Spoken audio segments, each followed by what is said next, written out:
Let's head down to my favorite bar. I'm rocking for 20, won't give so far. The Green Turtle gonna have some. Welcome to the original Green Turtle in Ocean City, a neighborhood favorite with a mouth-watering menu, the best bar in town, a huge game room, plus the apparel and gift shop. There's nothing like the original Green Turtle in Ocean City. Let's head down to the Turtle again tonight, yeah.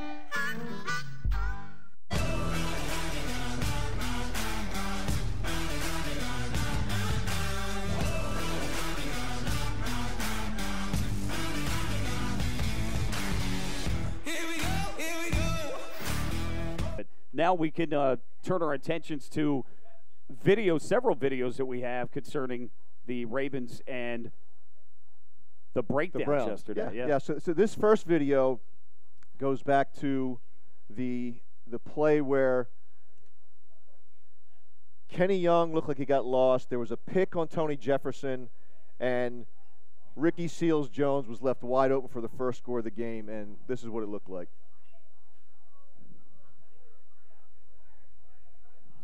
So you can see here that Jefferson gets picked. Young doesn't know where he's supposed to be, and Ricky Seals-Jones scores an easy touchdown. Now, they take the lead. I wrote on my Facebook page, because I reposted that video that you had on your website, that is a prototypical West Coast offensive play where you get that pick or that rub, as they call it, in the middle of the field. But what I don't understand about defenses, and you'll see this here, is why those defensive players in the middle don't switch. When you see a guy headed the opposite way, but you know you have a linebacker there to take him, and you see that your linebacker opposite you has a receiver coming towards you, why those guys collide in the middle every time and fall for that? And that's a league-wide thing. You see that constantly. I know they're in man there, but I think it's okay to essentially let those guys cross because you see what they're trying to do. And the tight you're talking end, about having a man with zone principles. Well, essentially, yeah, absolutely, or a matchup zone there, absolutely. And you see that at the beginning you have a tight end and a wing. That's got to give something away because a lot of times that wing, they'll try to hide that wing, and the tight end is the guy that they're hoping you put your attention to, and then they'll try to run that wing behind him in some way. That's a giveaway as well. But that's a typical play that all teams run, and I don't know why, for the life of me, the Ravens defenders and teams league-wide fall for that stuff every time. Yeah, I don't know. That's film study. Well, this is part of a defense that hasn't played a lot together. And somebody brought up the point in one of the talk shows back in Baltimore today, and I thought it was a really good point, is that the Ravens, although they were undefeated in the preseason, they never faced one starting quarterback for a series of downs. Yeah. I mean, they can't control that, but they can't. But I mean, it just speaks to your point before about the preseason and the value of it. Yeah, and I think one of the videos that we don't have, that we didn't show though, and talking about pick plays, and you'll see this. In fact, you saw this last year. Unfortunately, I saw it way too much. But you'll see. You saw this in the Ohio State-Michigan game last year, but this happened in the game as well. You'll have two receivers out wide, and they'll both run skiddy post or slant plays into the middle of the field, and they'll cause traffic there for the outside linebacker to be able to get out to take the running back who just releases down the sideline, and that's why he's wide open. Again, this is film study, but to me, at some point, you got to see this is what they're trying to do. They're trying to set a pick play on your linebacker. The corner, to me, ought to stay home. The linebacker can pick up one of those receivers. The slot corner will have the other guy. And that way, when the running back runs out there, there's a corner there. There's a defender there. Instead of both these guys, again, falling for the cheese and both going to the inside, getting picked, and then the running back releases out down the sideline free and clear. And the Buckeyes ran that a million stinking times with the Wolverines, and Cleveland did that to the Ravens in this game a couple of times as well. And Pittsburgh did that. Ohio teams. I know. And Pittsburgh did that to the Ravens last year as well a couple of times.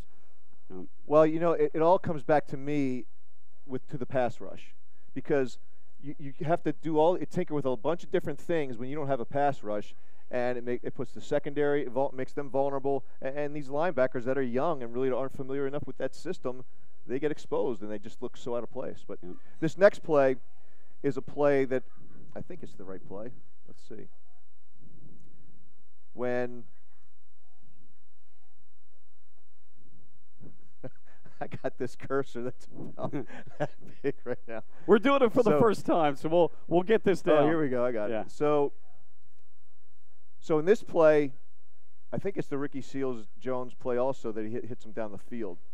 So you can go ahead and play it, Larry.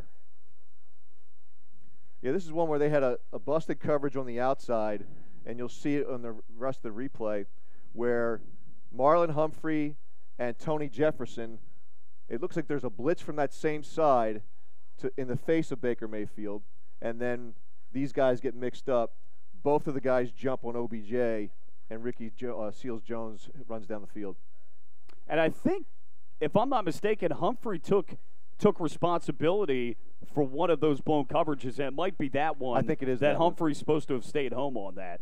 But again, I mean, folks, these are plays where this isn't them being physically better, outrunning somebody. This is just a mental breakdown of what they're supposed to do. And these are the things that kill you, because it's one thing if they're just physically better than you, Tony, but when you've got self-inflicted wounds like this and you're giving them these kind of plays, that's what kills you. Now, the good news is those can be cleaned up. They can. Well, will they? Yeah. But you have to wonder what's the end game for Wink Martindale in that coverage. Why would you want to have that switch up there with Tony Jefferson covering OBJ and having Humphrey go with this tight end? Mm-hmm. So I don't know what the end game is there. Maybe trying to bait them into a better player that has a better chance of intercepting the pass. I don't know. Yeah, no, it's a good point. And it's tough to know sometimes without, on the outside looking in. This video is great because we can at least get a general idea of things, but you never truly know exactly who's supposed to have who unless the players tell you. But you get an idea that something went wrong there, though, Tony. So those are the two Ricky Seals-Jones plays. And you'll probably never hear from him for the rest of the year, by the way.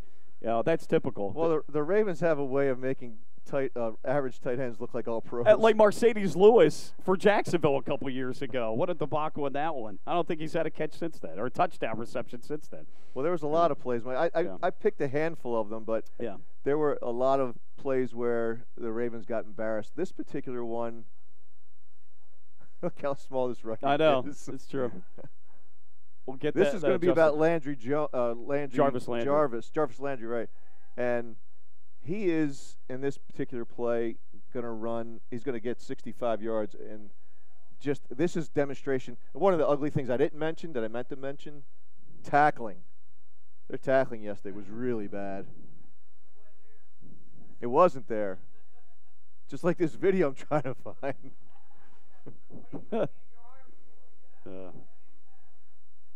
All right. Oh, here we go. I got you. Now, see, I got to make this. We'll have this down by 2 weeks from now. Okay. Here we go. Yeah, December 29th. We're confused in coverage. Yeah. Okay, here we go. Now, Landry's, he's got Onwaso covering him. And all these missed tackles. There was a block in the back there. Yeah. But that might be the most egregious that you've seen in the game there. With tackling? With tackling. Well, later on we're going to look at another Chubb run that there was 4 guys that missed tackles. Yeah, although I have a differing opinion on that one a little bit. But, that's right there. Well, there's 3 guys that just missed Jarvis Landry. And you're going for a shoulder shot there and not wrapping up. Thomas misses him. And he's stumbling half the way, too. The turf monsters don't want to tackle him. Yeah, if he kept his feet, who knows how much further down the field. Right. At least Jefferson, though, didn't make the tackle the first time. At least he got down there to finish him off as compared to giving up on the play. This is true. If there's any consolation for they that. didn't lack hustle. They just lacked execution. Yeah, that's for sure. All right. Is that a John McKay saying? It sounds like one. Yeah, it does. It does. By the way, in the meantime, while we're going through the video here, this marked the first time in the Ravens' 24-year existence that they've allowed over 500 yards in back-to-back games, and the 40 points were the second most allowed by Baltimore at home in the John Harbaugh era. I guess if you're around long enough, Tony, some of these things are going to happen, but you hope they don't happen too much more this season for sure. But I think what's frustrating is we talked about expectations meeting them or coming in below expectations. We kept hearing not only from the local media but from national media how great the Ravens secondary was going to be. Now, I know they had big losses. Jimmy Smith, I know a lot of people are negative about him, but he's still a good corner. He's a good corner, and you got Tavon Young, one of the best slot corners in the league. So you lose those 2 guys, you lose some pass rush, you lose edge containment with Suggs, you lose the interior rush with Zadarius Smith, the brains of the operation with Eric Weddle. That's a lot of loss. Well, you've got a couple of outside linebackers, so let's be honest, have been busts for this team. And Bowser and Williams, and they will likely be moving on for those guys unless they show dramatic improvement here for the remaining 12 games that we have in this season. Yeah, and I think those two guys, and it's too early to make this conclusion with Jalen Ferguson, but at least with those two guys, they've got it such in their head that they need to get to the quarterback on the pass that I think sometimes they run by plays. Mm-hmm.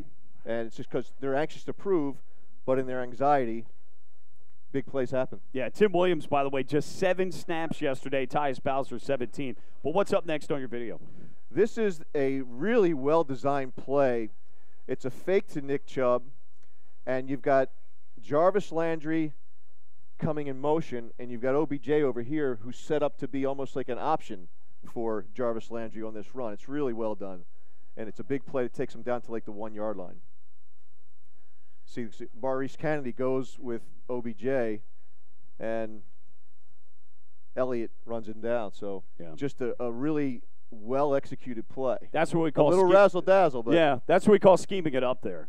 They did a nice job, and that's maybe something you throw in during the week to prepare something that maybe the Ravens haven't seen on film this year. And don't forget, this Cleveland team under Freddie Kitchens, they've added some to the offense. Now that you have OBJ and some other guys there, this isn't exactly the same offense that they ran last year. I think they've added to it, and maybe I think there is some question philosophically is where they want to go exactly, the short game, the long game, or trying to blend the two. JC Tickets provides first-class trips to Ravens road games, including airfare, 4-star hotels, game tickets, and cocktail parties. We also help provide great seating locations to all Ravens home games. JC Tickets, where the games begin. Visit us at jctickets.net. It's time to go. Toyota, with the best resale value of any brand, again for the 3rd year in a row. Because when it comes to holding value, nobody does it better than Toyota. In fact, Toyota has 3 of the top 10 ranked by KBB.com for 2019, including Tacoma at #1. So whether you're searching for America's favorite car, SUV, or adventure-ready truck, this is where you want to shop. Go reliable, go Toyota, and let's go places.